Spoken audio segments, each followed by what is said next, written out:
마태복음의 산상수훈으로 잘 알려진 그 주님의 말씀들이 누가복음에서는 이 누가가 평지에서 하신 설교로 기록하고 있다고 했죠. 그래서 평지수훈이라고 불리기도 하는데요.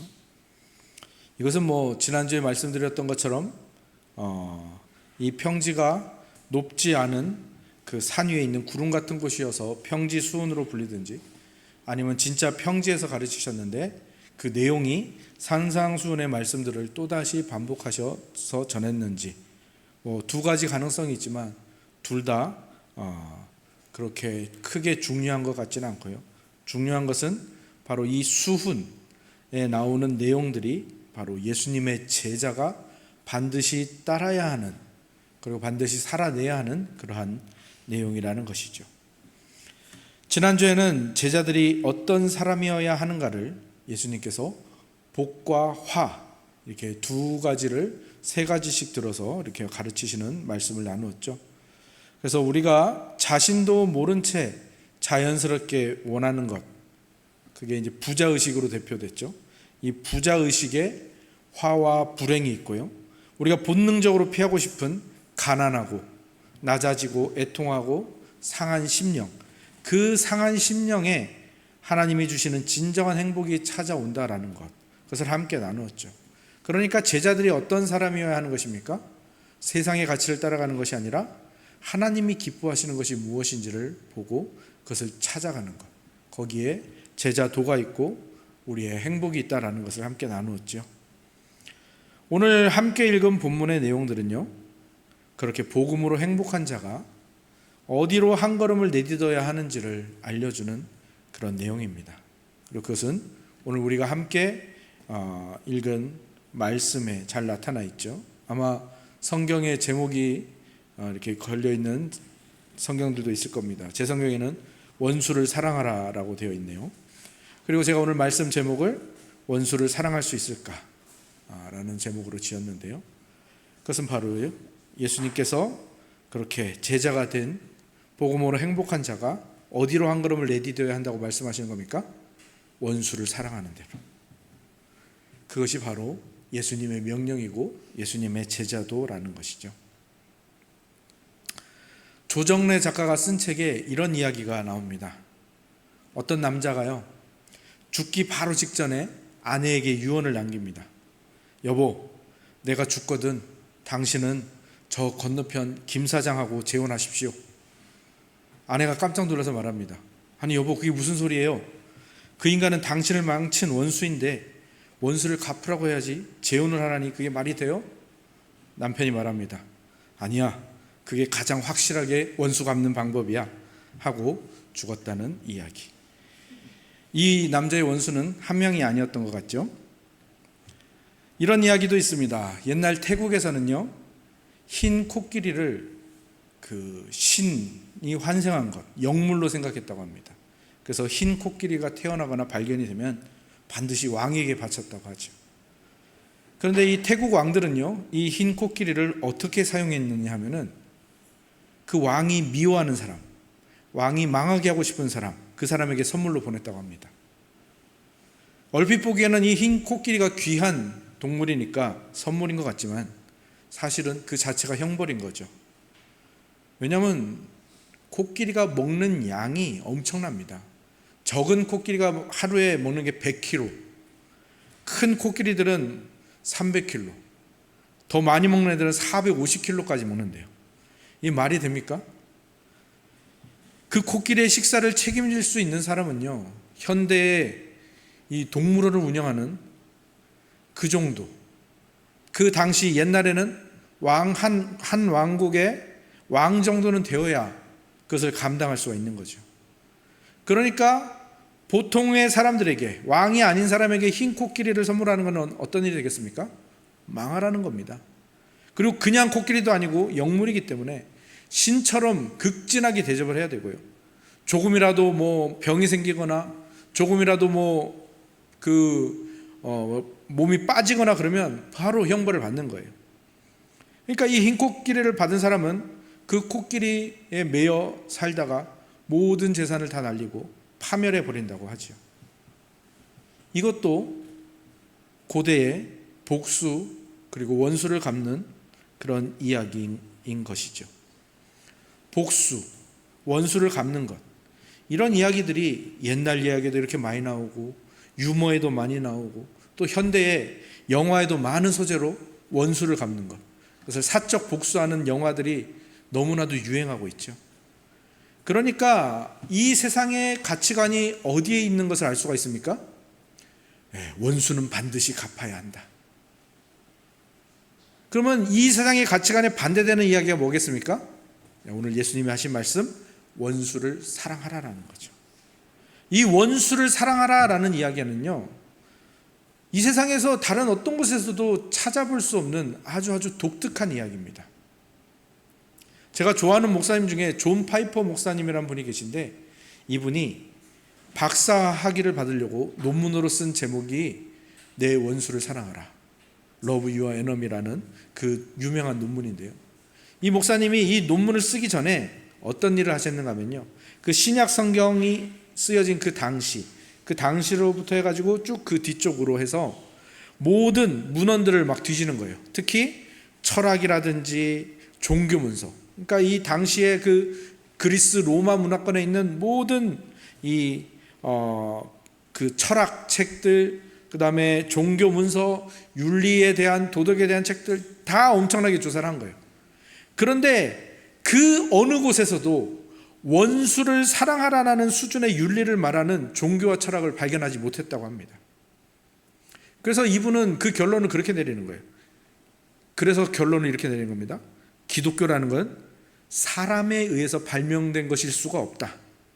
기독교는 하나님이신 예수님이 이 땅에 오셔서 우리에게 주신 것, 그걸로밖에는 생각할 수 없다라는 것, 설명이 안 된다라는 것, 그것이 그 결론이었다고 하죠. 원수를 사랑하라라는 이 계명은요, 정말로 오직 기독교만이, 오직 예수님만이 말할 수 있는 유일한 가르침인 것이죠. 예수님께서 이 원수를 사랑하라는 계명을 이 제자들을 세우시고 이 평지수훈에서 말씀하신 이유가 바로 거기에 있는 거죠. 원수를 사랑하는 것, 그것만으로도 그가 기독교인이고 그가 예수 그리스도의 제자라는 것이 확실하게 드러나기 때문이죠. 그리고 지난주에 살펴본 대로 보통의 생각으로 화가 있을 것 같은 곳에 행복이 있다는 것을 지난 말씀에서 보았죠. 이 원수를 사랑하라는 것도 똑같습니다. 이 세상에서는 원수를 사랑하는 것, 그거는 약자들이나 겨우 어쩔 수 없이 하는 일이지, 누가 원수를 사랑해? 원수를 사랑하면 반드시 손해를 보겠지, 이것이 세상이 말하는 화인데, 예수님은 말씀하십니다. 그 길에 예수의 제자의 길이 있고 그 길에 진짜 행복이 있다, 이것을 예수님이 말씀해 주시는 거죠. 그리고 실제로 당시에 이 예수님과 반대편에 서 있던 자들, 서기관과 바리새인들은요, 실제로 어떻게 가르쳤냐면요, 이웃을 사랑하고 원수를 미워하라 라고 가르쳤어요. 참 예수님과 이렇게 다르는 거죠. 그들은 사실 성경을 왜곡하고 있었죠. 잘못 가르치고 있던 겁니다. 그들이 원수를 미워하라라는 그 근거를 어디서 가져왔냐면요, 시편에서 가져왔습니다. 시편에 보면 어떤 이야기들이 있습니까? 나중에 여러분들이 시편을 보시면서 저주시라는 것이 있는 것을 보시게 될 텐데요, 원수를 저주하는 겁니다. 막 내 원수를 막 저주를 해요. 막 아주 끔찍한 저주들을 합니다. 그런데 사실 그 저주시라 할지라도 그 저주시를 쓴 이유, 다윗도 많이 썼거든요. 이 저주시를 쓴 이유는 원수를 미워하고 원수를 갚으려고 쓰는 게 아니죠. 이 원수를 향한 저주시를 쓴 이유는 무엇입니까? 그 복수하고 싶은 마음, 그 원수에 대한 원망과 분노를 하나님께만 내어놓는 겁니다. 하나님께 맡겨드리는 거죠. 그리고 하나님과 이야기하면서 그게 정리가 되는 거예요, 감정이. 그러면서 어떻게 됩니까? 오히려 그렇게 하나님께 다 내놓은 이후에는 원수를 용서하고 사랑하는 대로 갑니다. 실제로 다윗이 그랬어요. 시편 109편을 보면요, 다윗이 원수를 어떻게 저주하고 있는지가 보이는데요, 이렇게 저주합니다. 그의 자녀는 고아가 되고, 그 사람 죽여주란 얘기죠. 그의 아내는 과부가 되고 그의 자녀들은 거지가 되어서 빌어먹게 하소서. 그의 재산을 다 빼앗고 그에게 인자나 은혜를 베풀 자가 없게 하시고 그들의 이름이 이 세상에서 지워지게 하옵소서. 다윗이 이렇게 저주합니다. 다윗의 원수가 누구였습니까? 다윗을 죽이려고 쫓아다니던 사울 왕이었습니다. 다윗이 이렇게 사울 왕에 대한 이 저주의 시를 하나님께 내어놓았지만 다윗이 실제로 사울을 만났습니다. 그리고 사울을 죽일 수 있는 기회를 얻었습니다. 그때 다윗이 어떻게 했습니까? 사울을 죽이지 않았어요. 3번 이상 죽일 기회가 있었는데 그때 어떻게 했습니까? 옷자락 베어오고 죽이지 않았습니다. 그리고 용서했죠. 바리새인들은 여기까지 갈 수가 없는 거예요. 자기 실력으로는. 그러니까 딱 저주까지만 가져와서 원수를 미워해라 이렇게 가르친 거죠. 그리고 이웃을 사랑하라 라는 여기서도 뭘 뺐습니까? 자신과 같이 라는 말을 빼버린 거예요. 사실 구약 성경에도요, 원수를 사랑하라는 명령은 여러 가지 형태로 나타납니다. 신약 성경에 예수님이 없던 명령을 하시는 게 아닙니다. 구약 성경에도 특히 모세오경에 보면 원수가 공경에 처했을 때 구체적으로 말합니다. 원수가 공경에 처했을 때 어떻게 되는지, 원수의 낙이, 원수의 가축이 들에서 헤매고 있을 때 그것을 찾아서 원수에게 돌려주고요, 원수의 그 나귀가 짐을 메고 가다가 빠져가지고 움직이지 못하면 그 짐을, 나귀의 짐을 사람이 들어주라고 말하고 있거든요. 하나님은 원래부터 이 명령을 하셨고요, 이것은 원래 하나님의 백성의 특성인 거죠. 근데 바리새인과 서기관들이 자기들이 못 지킬 것 같으니까, 지킬 자신이 없으니까 빼버리고 수준을 낮추고, 그래서 어떻게 하는 겁니까? 자기 이웃을 자기가 정해요. 자기 이웃이 누굽니까? 자기 정도 수준 되는 사람이에요. 그러니까 자기보다 윤리적 수준이 낮은 사람들은 어떻게 하는 거예요? 미워하는 거예요. 세리와 창녀들 미워하는 겁니다. 그리고 누굴 또 미워했죠? 이방인들. 특히 이스라엘을 점령한 로마 제국과 군인들을 미워하고 증오하는 것을 정당화하기 위해서 원수를 미워하라는 명령을 그들이 만들어낸 거예요. 그리고 어쩌면 우리도 그럴 수 있습니다. 우리도 성경을 이용해서 누군가를 미워하고 성경을 이용해서 누군가를 증오하는 근거로 쓸 수가 있죠. 저거 회개 안 해서 그래. 저거 귀신 들려서 그래. 우리도 혹시 그러고 있지는 않나요?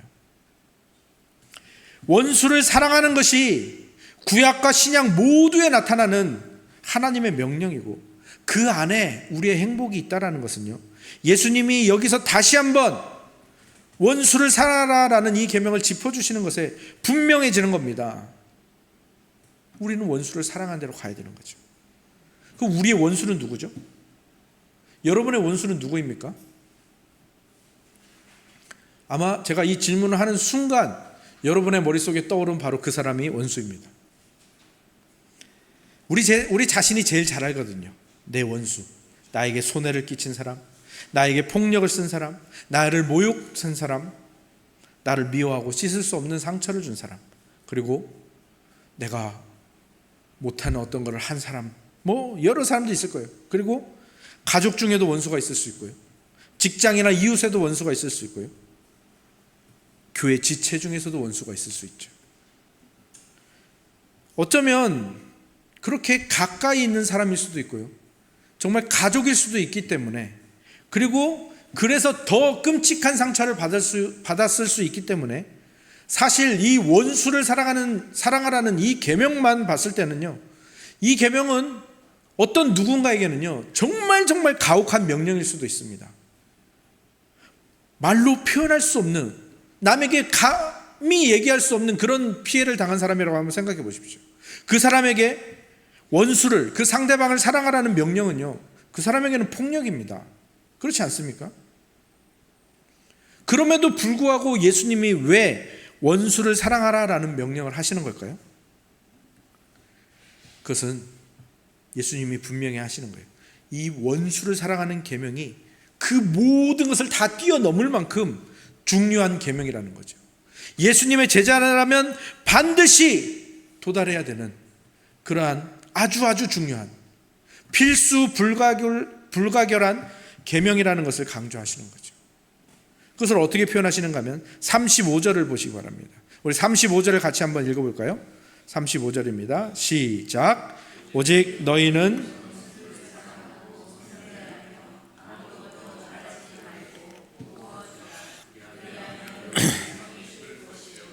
또 지극히 높으신 이의 아들이 되리니 그는 은혜를 모르는 자와 악한 자에게도 인자하시니라.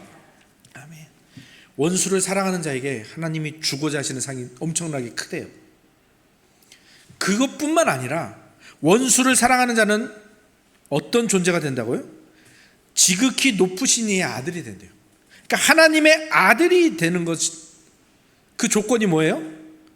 원수를 사랑하는 거예요. 예수님이 이 땅에 오신 이유가 뭐죠?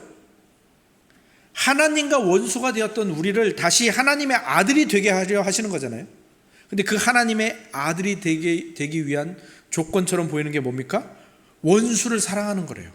그러니까 예수님이 이 원수를 사랑하라는 이 명령이 우리에게 얼마나 중요하고 얼마나 필수 불가결한 요소인지를 알려주시고 반드시 지켜야 하는 명령이고, 그것뿐만 아니라 거기에 엄청난 보상이 들어있는 우리에게 아주 중요한 문제라는 것을 강조하고 있는 것이죠. 그런데 이것이 조건이다? 하나님의 아들이 되는 조건이다 라고 말하니까 여기서 뭔가 복음과 반대되는 냄새가 술술 나시죠. 사실 조건이 아닙니다. 그죠? 사실 우리는요, 하나님께서 우리에게 잘해 주시는 것, 우리에게 선을 베푸시는 것, 이거에 대해서 너무 당연하게 생각하는 경향이 있는 것 같아요. 하나님은 어떤 분이신가 하면 은혜를 모르는 자, 악한 자에게도 인자하심과 용서를 베푸시는 분입니다. 마태복음에서는 그것을 늦은 비와 이른 비를 악인과 선인에게 주시는 그런 분이라고 표현하죠. 하나님은요, 원수같이 행동하고 원수처럼 배신하는 이들 버리지 않으시는 분이라는 거예요. 그들을 끝까지 사랑하시기 위하여 힘쓰고 애쓰시는 분입니다. 그리고 우리가 그 사랑을 사실 먼저 받은 거죠. 그리고 그분의 아들이 되기 위해 이 원수를 사랑해야 된다, 이 말은요, 좀 더 깊은 이야기입니다. 우리가 그분의 아들이라면 그분처럼 원수를 사랑하고 그분처럼 원수를 위해 자기를 희생하고 애쓰는 것을 닮아야 하는 게 너무 당연한 거잖아요. 하나님이 원수를 사랑하시는 분입니다. 그러면 그 아들도 또한 원수를 사랑하는 게 당연한 거죠. 물론 한 번에 그게 이루어지지는 않겠지만 자신이 그런 존재라는 것을 깨닫기를 바라시는 거죠. 그리고 하나님의 아들이 되는 조건으로서 원수를 사랑하라는 명령을 주신 것이 아니라는 것이 36절에 드러나죠. 36절도 같이 한번 읽어볼까요? 함께 읽겠습니다. 시작. 너희 아버지의 자비로우신 같이 너희도 자비로운 자가 되라. 그렇습니다. 너희 아버지가 이미 하나님이세요. 원수 사랑하지 않으면 너희 하나님의 아들이 될 수 없다, 이런 말을 하시는 게 아니에요. 너희는 이미 하나님의 자비를 받아서 이미 하나님의 자녀가 되었다, 하나님의 아들이 되었다, 하나님이 너희 아버지시다. 그러니까 너희가 너희 아버지처럼 너희도 자비로운 자가 되어야 된다, 이것을 말씀해 주시는 거죠. 그리고 이것을 말씀하신 이유가 무엇이겠습니까? 이렇게 한번 생각을 해보세요. 예수님이 여러분을 어딘가로 인도하셨어요. 1번이 있고 2번이 있습니다.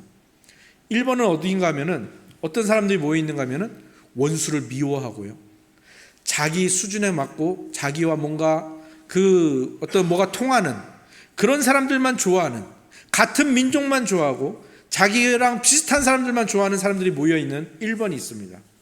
그리고 2번은 어떤 곳인가 하면 잘 안 되긴 하지만 원수조차도 용서하고 사랑하려고 애쓰는 사람들이 모여 있습니다.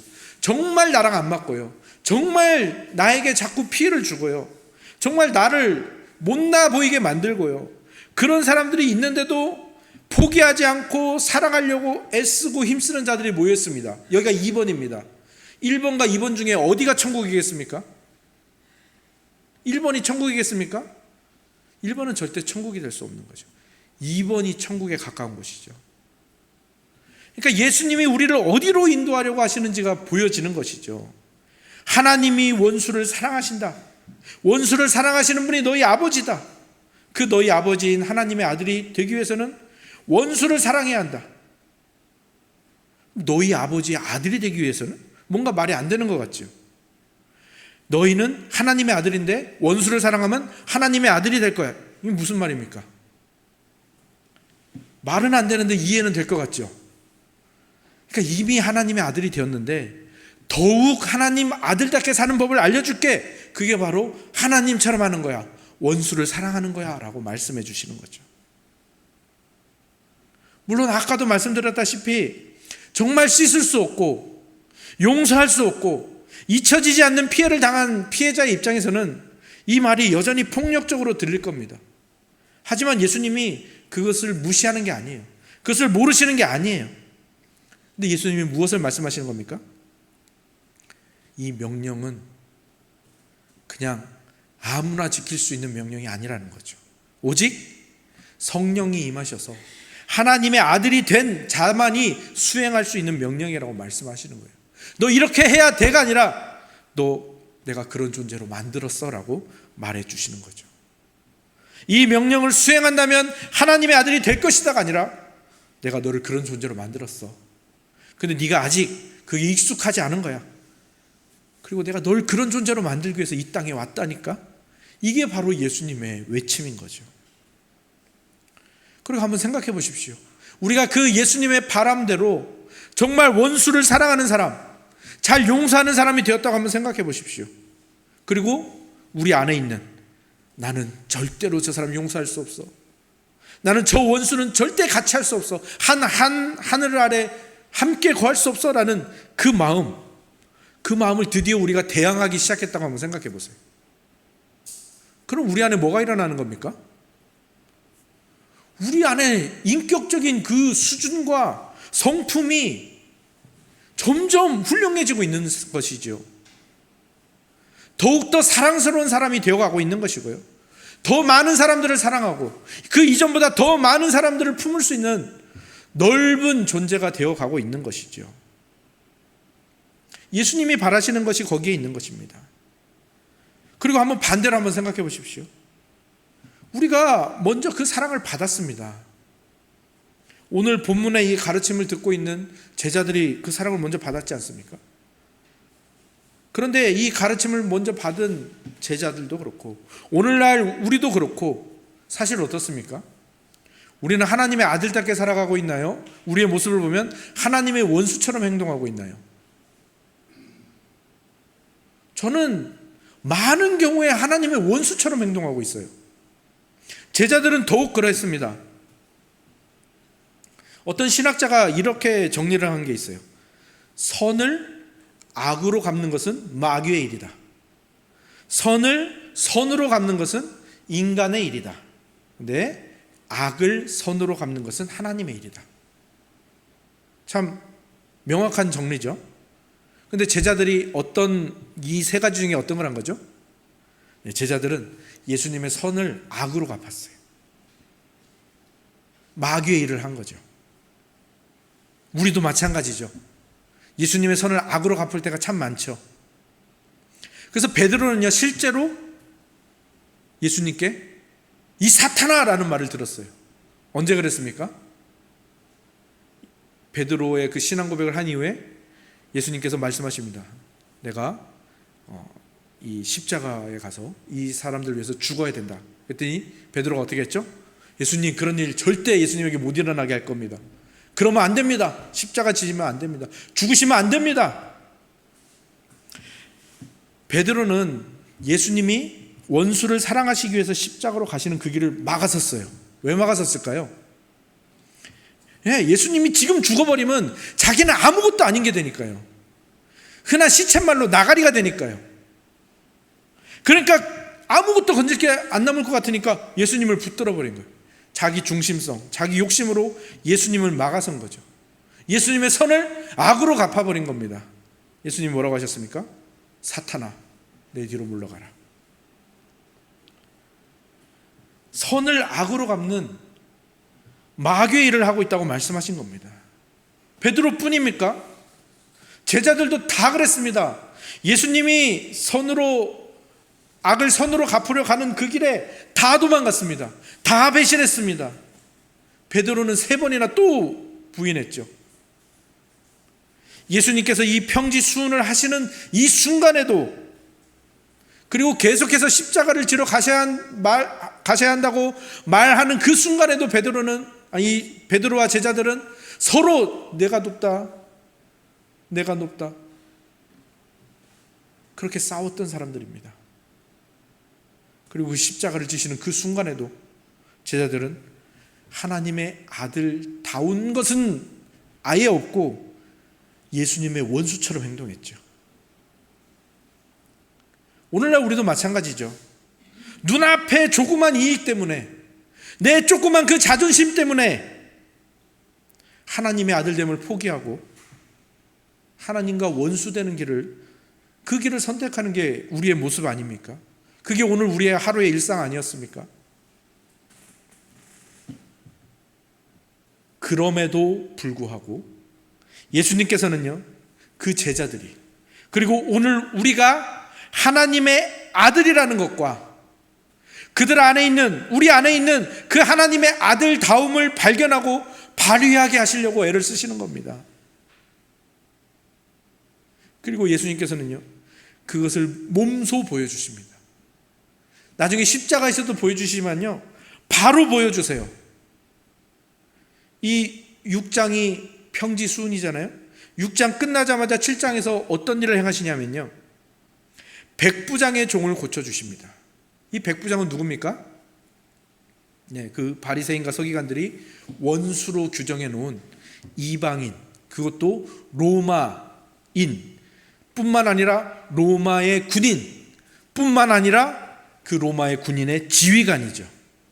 그러니까 이스라엘, 그 유대인들이 원수 중에 원수로 생각한 그 존재이죠. 이 백부장이 찾아와서 예수님께 자기의 하인을, 자기의 종을 고쳐달라고 하는데, 원수인 자가, 유대인의 원수인 자가, 제자들의 원수인 자가, 예수님의 원수인 자가 찾아왔을 때 예수님은 어떻게 하십니까? 꺼져라, 그러셨습니까? 그의 종을 고쳐주십니다. 그리고 그 이후에도 유대인들이 생각하는 죄인, 이방인, 그들의 병을 고쳐주실 뿐만 아니라 그들에게 믿음을 불어넣으시고 그들을 하나님의 아들이 되게 하시려고 계속해서 복음을 전하시고 그들에게 사랑을 베푸시고요. 바리새인조차들도요. 그 대표적인 사람이 니고데모 아니겠습니까? 그것뿐만이 아니죠. 예수님이 원수를 사랑하시는 모습은요, 십자가에서 더욱 더 극명하게 보여집니다. 우리가 흔히 보는 그 성화나 예수님의 십자가를 그린 그림들을 보면요, 십자가가 굉장히 높이 서 있죠. 길고 높이 서 있죠. 실제로는요, 굉장히 낮았습니다. 그 땅에서 얼마 높지 않은 곳에 발이 있었어요. 왜 그렇게 해놨을까요? 지나가는 사람마다 이렇게 때리라고. 네가 하나님의 아들이라며. 갈대로 머리를 퍽퍽 치는 거죠. 네가 성전을 헐고 사흘 만에 짓는다며. 네가 하나님의 아들이면 너부터 당장 구원해봐. 왜 거기 매달려가지고 아무것도 못하고 있냐? 퍽퍽퍽. 얼마나 많은 사람들이 지나가면서 이 짓거리를 했을까요? 그리고 그때마다 예수님은 뭐라고 대꾸하셨을까요? 예수님 뭐라고 하셨을까요? 아버지여, 저들을 용서하소서. 저들은 자기들이 지금 무슨 짓을 하는지 모릅니다. 그리고요, 예수님이 이제 돌아가신 후에 막 지진도 나타나고요, 여러 가지 막 두려운 현상들이 나타납니다. 그때 그 주위에 있던 백부장들, 로마 군인들, 그 주변에 있던 사람들이 한결같이 이렇게 말합니다. 뭐라고 말하죠? 이 사람은 진실로 하나님의 아들이었도다. 예수님은 자신이 하나님의 아들이라는 것을 무엇으로 증명하셨습니까? 원수를 사랑하심으로 증명한 겁니다. 아버지여 저들을 용서하옵소서. 저들은 자기들이 무슨 짓을 하는지 모릅니다.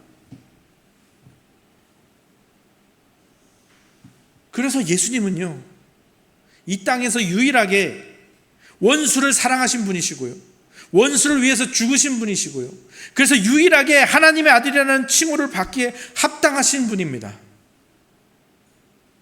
근데 그분이 십자가에 매달리셨을 때 그분은 하나님께 아버지라고 부르지 못했어요. 나의 하나님, 나의 하나님, 어찌하여 나를 버리시나이까? 하나님을 아버지라 부를 수 있는 유일한 분이 그분을 아버지라 부르지 못하고 나의 하나님, 나의 하나님이라고 부릅니다. 그리고 그 아버지께 외면과 버려짐을 당하시지요. 왜 그랬습니까? 왜 그런 겁니까? 이미 하나님의 아들이 되었는데도 불구하고 하나님의 아들처럼 살지 못하고 하나님의 원수처럼 행하고 있는 그 제자들과 오늘 우리를 위해서 예수님이 그 고통과 아버지를 아버지라 부르지 못하는 그 형벌을 당하신 겁니다. 우리가 하나님을 아버지라 부르게 하시기 위하여 당신은 하나님을 아버지라 부르지 못하신 겁니다. 우리가 하나님의 아들로 살아가게 하기 위해서 당신은 하나님의 아들로 존재하지 못한 거죠.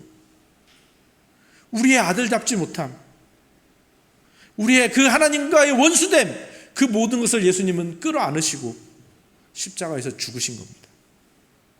선을 악으로 갚는 우리를 위해서 그분은 십자가에서 당신의 아버지를 아버지라 부르지 못하셨습니다. 성부 하나님께 원수 취급당하셨습니다. 예수님을 원수 취급하고 예수님께 선을 악으로 갚는 우리를 하나님의 아들이 되게 하기 위해서 그렇게 하신 것이죠. 예수님의 이 사랑이 어떤 사랑인지 아시겠습니까? 우리가 원수를 사랑하지 못하고 자기 중심적이고 이기적으로 좋아하는 사람만 좋아하고 싫어하는 사람은 마음껏 손절하고 제거하며 살았는데, 그런 못난 우리에게, 그렇게 선을 악으로 갚는 우리에게 하나님의 아들다움이 나타나게 하기 위해서 더 나아가서 예수님처럼, 그 하나님처럼 원수를 사랑하고 섬길 수 있는 용기를 주시기 위해서 예수님은 당신의 아버지께 버림을 당하신 겁니다. 그 예수님의 사랑을 기억하기를 원합니다. 그 예수님의 사랑을 알게 되고 더 많이 알게 되고 더 깊이 알게 되면요, 우리는 드디어 그 깊은 사랑으로 나아갈 수 있게 되는 겁니다. 원수도, 싫어하는 사람에게도, 보기 싫은 사람에게도 손을 내밀 수 있는 용기, 그를 위해 기도할 용기를 드디어 가지게 되는 겁니다. 이것이 예수님께서 당신의 원수인 우리들을 위해서 행하신 일입니다. 우리는 원수를 사랑할 수 있는 사람입니다. 근데 우리는 원수를 사랑하라는 이 말 앞에 뭔가 거대한 일을 생각합니다. 그러면 내가 김정은을 위해서 기도해야 되나? 내가 저 신천지에 빠진 저 사람들을 위해서 기도해야 되나? 부모의 원수, 기독교의 원수, 그 사람들을 위해서 기도하고 그 사람들을 사랑해야 되나? 아닙니다. 아까도 말씀드렸죠. 여러분 머릿속에 원수라고 했을 때 딱 떠오른 바로 그 사람입니다. 스카이 제선이라는 사람이 예수님의 진심이라는 책을 썼는데요, 거기에 이런 말이 나옵니다. 나르시스트는 자기를 사랑하는 사람입니다. 나르시스트는 오직 자신만 사랑한다. 민족주의자는 자기 민족만 사랑한다. 혁명가는 오직 자신의 명분만 사랑한다. 이상가는 오직 자신의 사상만 사랑한다. 인문주의자는 오직 자신의 인류관만을 사랑한다. 근데 마지막에 이 문구가 나옵니다. 크리스찬은 눈앞에 짜증나는 인간을 사랑한다. 원수를 사랑하는 건 그겁니다. 내 눈앞에 짜증나는 그 한 인간을 사랑하는 것, 그게 원수를 사랑하는 것이고요, 거기서 시작하는 겁니다. 근데 사실 그것도 쉽지 않습니다. 저도 요즘 눈앞에 거슬리는 한 사람이 있거든요. 다행히 우리 교회 안에는 없습니다.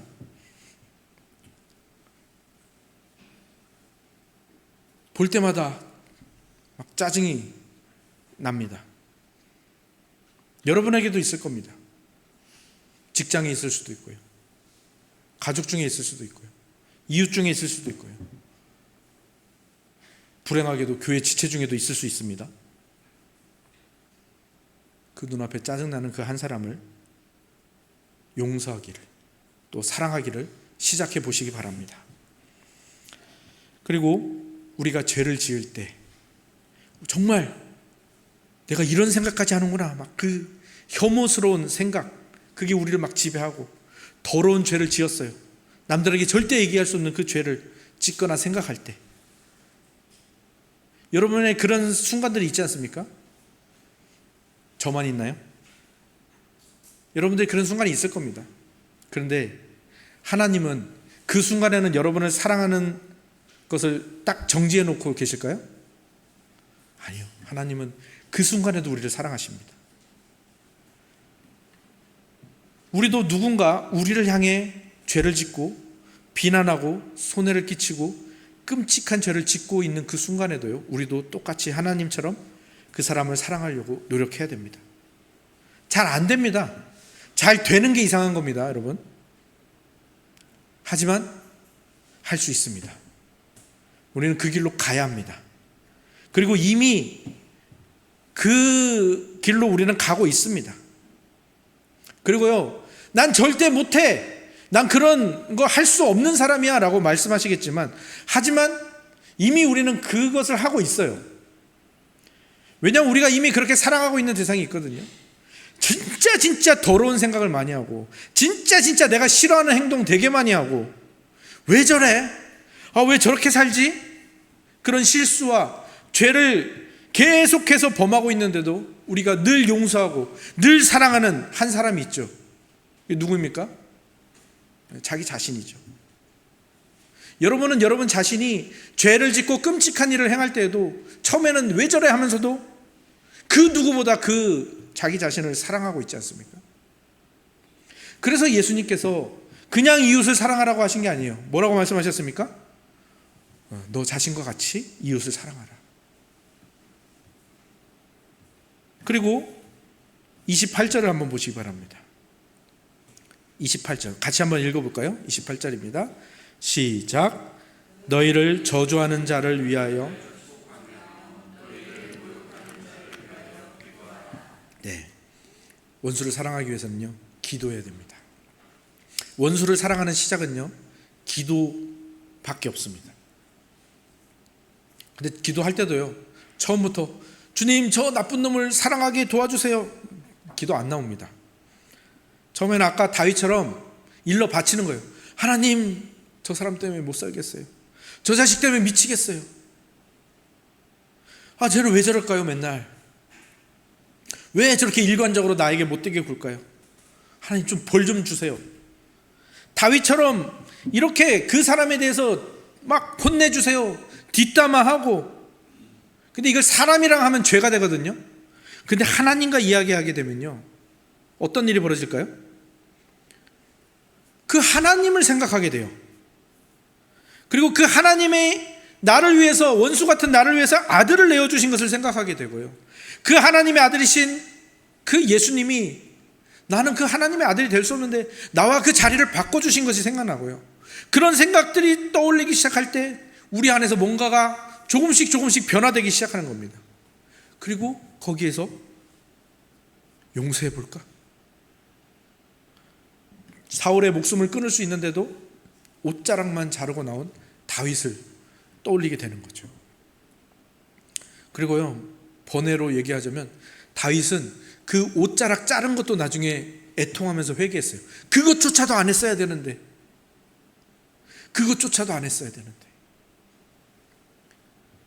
다윗은 어떻게 그럴 수 있었을까요? 그는 늘 상한 심령으로 나갔기 때문입니다. 주님, 저는 말을 해도 죄가 묻어서 나가고, 일로 가도 절로 가도 저쪽으로 가고 뒤로 가도 어디로 가도 죄가 묻어서 나가는 죄인입니다. 애통하는 마음으로 예수님께 늘 나아갔기 때문에, 그리고 그 예수님께 모든 것을 내어놓고 고백했기 때문에, 그래서 원수를 사랑할 수 있는 대로 간 겁니다. 여러분들도 그리스도께로 나오십시오. 그리고 여러분의 상한 심령, 그 가난해진 마음, 주님 나 원수 못 사랑할 것 같은데 어쩌죠? 나 저 사람 미워 죽겠는데 어쩌죠? 나는 왜 이럴까요? 주님 저를 불쌍히 여겨주십시오. 그리고 그 상한 심령을 주님께 내어드리면요, 성령 하나님께서요 역사하십니다. 원수도 사랑할 수 있는 그 용기를 주시고요, 그 용기를 발휘할 수 있는 지혜와 힘을 더하여 주실 것이고요, 그것을 발휘할 수 있는 기회들을 여러분 앞에 마련해 주실 겁니다. 우리가 원수를 사랑할 수 있을까요? 네, 우리 힘으로는 안 됩니다. 하지만 그리스도 안에서 우리는 원수도 사랑할 수 있는 존재입니다. 그 길로 함께 손잡고 걸어가시는 우리 천은 공동체가 되기를 주님의 이름으로 축원합니다. 아멘.